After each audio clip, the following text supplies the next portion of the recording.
Bab 2119. Tidak mampu memprovokasi. 1. Keuntungan.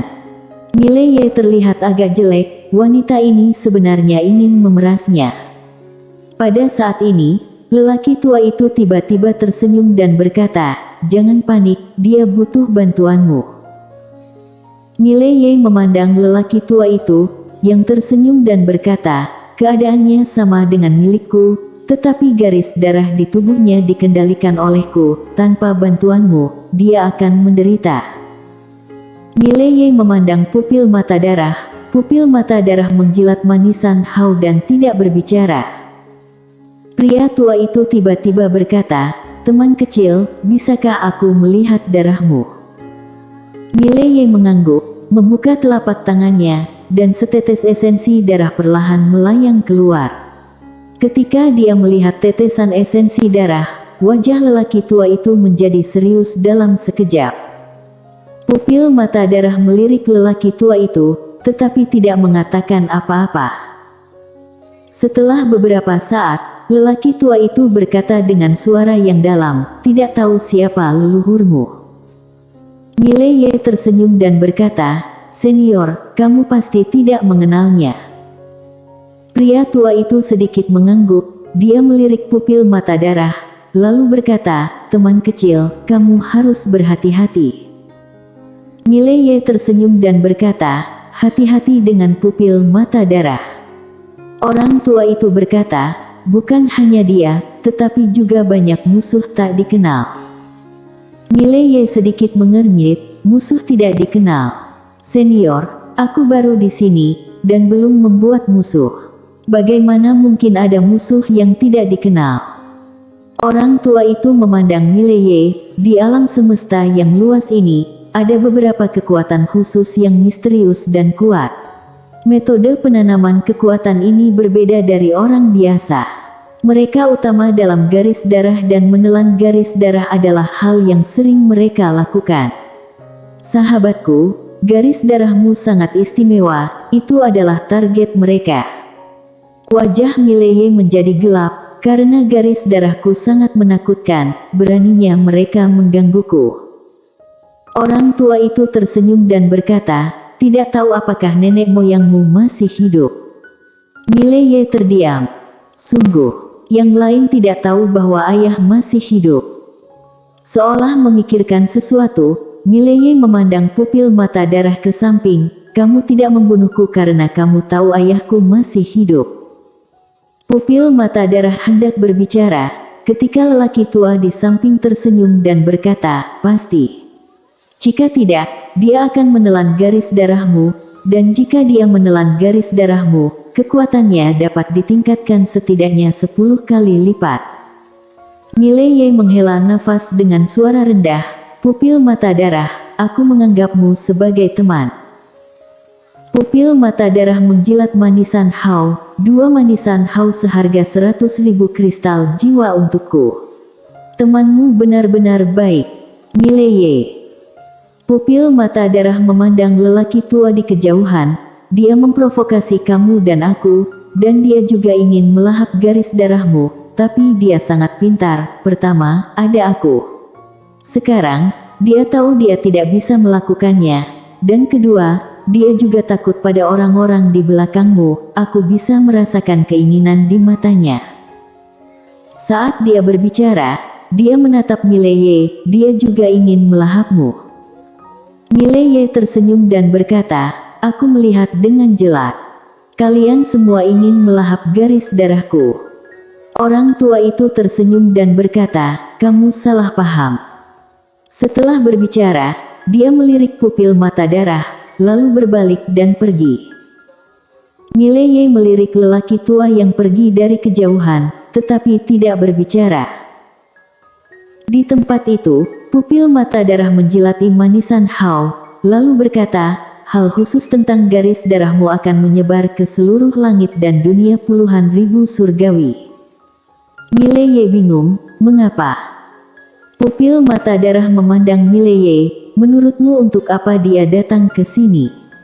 "Untuk membalas klan surgawi." "Tidak, tujuan sebenarnya dari perjalanannya adalah kamu." Mileye sedikit mengernyit, hanya karena garis darahku. Pupil mata darah mengangguk. Setelah hening sejenak, Mileye bertanya, bolehkah aku menelan darah orang lain? Mendengar ini, pupil mata darah sedikit mengernyit. Setelah beberapa saat, dia melihat ke arah Mileye dan bertanya, apakah itu tidak mungkin? Sudut mulut Mileye sedikit melengkung. Jika orang lain bisa melahapmu, maka kamu juga bisa melahap orang lain. Bermain dengan garis darah, siapa yang takut pada siapa? Pada saat ini, pupil mata darah tiba-tiba berkata, ayo pergi. Setelah berbicara, dia berbalik dan pergi. Mileye mengikuti. Dalam perjalanan, Mileye sedikit penasaran, gadis pupil mata darah. Setelah tahap ke-20 adalah tanpa interrups, dan setelah tanpa interrups adalah jalan urusan neraka. Pupil mata darah mengangguk.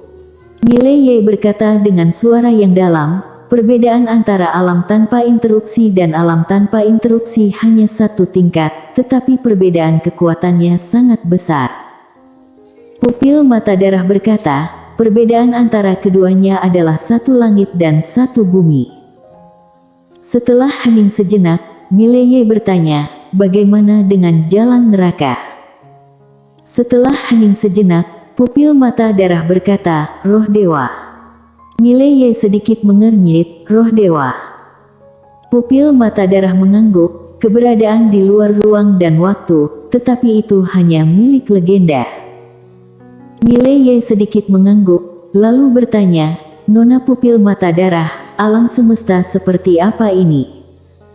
Pupil mata darah melirik Mileye, alam semesta tanpa interupsi, peradaban tingkat ke-7. Mileye berkata dengan suara yang dalam, pernahkah kamu melihat peradaban tingkat 8? Pupil mata darah berkata, aku telah melihatnya. Mileye tertegun, dan kemudian berkata dengan heran, apakah kamu sudah melihatnya? Pupil mata darah mengangguk, kamu akan segera bertemu denganku. Mileye sedikit bingung, dan hendak bertanya, ketika pupil mata darah tiba-tiba berkata, aku memintamu untuk diam. Mileye. Sesaat kemudian, pupil mata darah tiba-tiba berkata, ada yang mengikuti. Mileye melihat sekeliling, dan dia tidak menemukan apapun. Pupil mata darah merentangkan telapak tangannya, lalu menekannya dengan lembut. Boom! Ribuan kaki jauhnya, ruang hampa di sana tiba-tiba meledak, dan seorang lelaki tua mundur dengan liar. Retret ini, dia mundur hampir 10.000 kaki sebelum berhenti. Pupil mata darah memandang lelaki tua itu, Klan Ling. Orang tua itu berkata dengan suara yang dalam, Yang mulia, kami tidak berniat menjadi musuhmu. Pupil mata darah mengangguk, aku tahu, target klan Lingmu adalah pria kecil di sampingku ini. Pria tua itu menatap Suetong, murid mata darah tanpa bicara. Bersambung.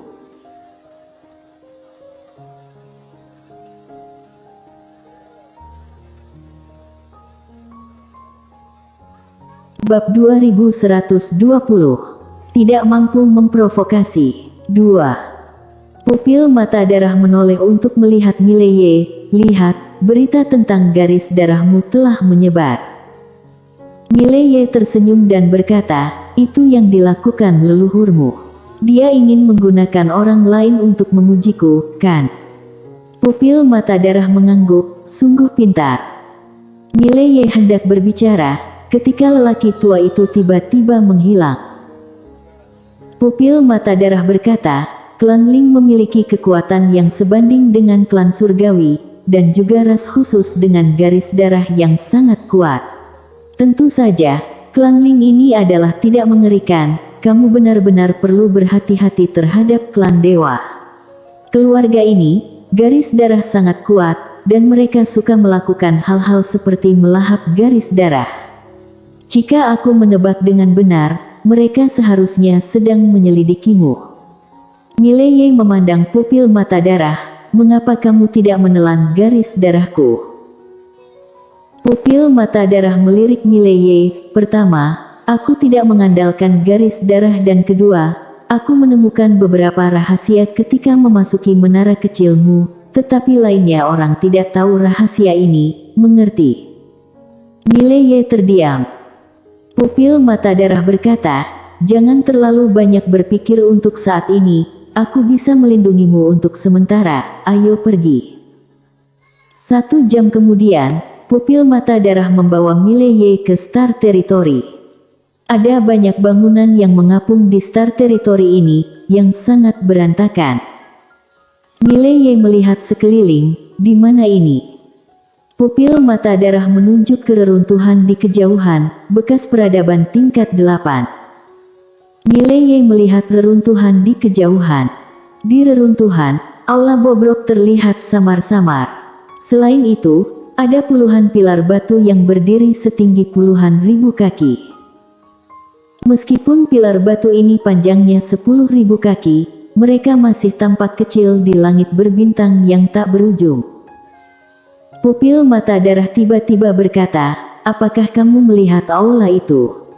Sejauh ini belum ada yang bisa mendekatinya. Mileye memandang pupil mata darah, kamu tidak ingin aku pergi, kan? Pupil mata darah mengangguk. Mileye memiliki garis-garis hitam di seluruh wajahnya. Menurutmu mengapa aku bisa masuk? Pupil mata darah berpikir sejenak, lalu berkata, cobalah. Mileye. Pupil mata darah berkata lagi, ayo pergi. Saat dia berbicara, dia berjalan tidak jauh. Mileye melirik pupil mata darah, lalu mengikuti. Saat mendekati aula utama, jaraknya masih 1000 kaki, bayangan tiba-tiba keluar dari aula yang jauh, dan bayangan berjalan perlahan ke arah Mileye dan pupil mata darah, dalam bayang-bayang alam ilusi, memegang pedang. Alam ilusi diam-diam menatap pupil mata darah dan Mileye, berhenti. Pupil mata darah melirik sosok alam ilusi, lalu menatap Mileye, pergi dan bicara padanya. Mileye memiliki garis-garis hitam di seluruh wajahnya, mengapa aku harus berbicara dengannya? Pupil mata darah berkata, aku tidak bisa berbicara dengannya. Mulut Mileye berkedut sedikit, kalau begitu menurutmu aku bisa berbicara dengannya dengan baik. Pupil mata darah menjilat manisan Hao dan berkata, kamu bisa mencobanya dulu. Mileye berkata dengan suara yang dalam, tidak bisakah kamu mengalahkannya? Pupil mata darah menggelengkan kepalanya, aku tidak bisa mengalahkannya. Mileye melihat bayangan, pada saat ini, bayangan berkata lagi, pergi. Pupil mata darah melihat Mileye, dan Mileye melihat bayangan itu, dan hendak berbicara, pada saat ini, bayangan itu tiba-tiba muncul pedang. Boom! Sebelum Mileye dapat bereaksi, pupil mata darah telah terpotong puluhan ribu kaki jauhnya. Setelah memotong pupil mata darah dengan pedang, bayangan alam ilusi memandang Mileye, dan setelah memandang Mileye beberapa saat, bayangan berkata, silakan. Saat dia berbicara, dia berbalik ke samping dan memberi isyarat tolong. Mileye terdiam. Mungkinkah dirinya benar-benar putra takdir yang melegenda? Jika ini benar, apakah itu berarti aku benar-benar bisa mengalahkan ayahku di masa depan? Bayangan berkata lagi, silakan. Mileye melirik bayangan, lalu berjalan menuju aula di kejauhan. Di sisi lain, pupil mata darah menyeka darah dari sudut mulutnya dan terus menjilat manisan Hao, bertanya-tanya apa yang dia pikirkan. Kali ini, leluhur klan surgawi muncul tidak jauh dari pupil mata darah. Selain itu, ada juga seorang pria paruh baya berekor 3, ketua klan-klan dewa. Pupil mata darah melirik Nakula, tetapi tidak berbicara. Nakula tersenyum dan berkata, ternyata gadis pupil mata darah belum melahap garis darah si kecil untuk membiarkannya masuk ke kuil dewa. Pupil mata darah terus menjilat manisan Hao tanpa bicara. Nakula melihat ke arah kuil roh dewa di kejauhan, dan setelah beberapa saat, dia melihat bayangan alam ilusi yang menjaga di sana, dan berkata dengan lembut, "Nona Pupil Mata Darah, bisakah kamu mengatakan mengapa dia bisa masuk ke kuil roh dewa?" Ketua klan surgawi juga melihat Pupil Mata Darah, yang paling membuatnya penasaran. Setelah hening sejenak, Pupil Mata Darah berkata, "Jika kamu melahap garis darahnya, kekuatanmu akan meningkat setidaknya 10 kali lipat, dan kamu bahkan dapat menembus jalan neraka dan mencapai roh dewa." Nakula memandang Pupil Mata Darah, dan berkata sambil tersenyum, "Orang ini tidak sederhana, jika kita menyentuhnya, itu dapat menyebabkan bencana." Pupil Mata Darah berkata, "Kamu menyerah?" Nakula terdiam sesaat, dan berkata, "Apakah ada seseorang di belakangnya?" Pupil Mata Darah menggelengkan kepalanya, "Tidak." Nakula menatap Pupil Mata Darah, "Kamu yakin?" Pupil Mata Darah melirik Nakula, "Kamu mau menyentuhnya atau tidak, terserah kamu." Nakula terdiam sesaat, lalu tersenyum dan berkata, "Mengapa gadis Pupil Mata Darah tidak menggerakkan orang ini? Biar ku tebak, itu pasti sudah ketahuan. Jika tidak, bocah itu tidak akan pernah selamat sampai hari ini." Saat dia berbicara, dia melihat ke arah kuil roh dewa di kejauhan. Anak laki-laki itu bisa masuk ke kuil pencapaian roh dewa, yang artinya status anak laki-laki itu benar-benar luar biasa. Seperti kata gadis Pupil Mata Darah, "Jika aku melahap garis darahnya, aku mungkin mencapai tingkat roh dewa, tetapi mungkin juga aku tidak akan pernah selamat dari bencana." Berbicara tentang ini, dia sedikit tersenyum dan berkata, "Lebih baik tidak menyentuh generasi kedua ini, karena biasanya ada orang tua atau bahkan sekelompok orang tua di belakang yang kecil ini, yang tidak dapat diprovokasi." Bersambung.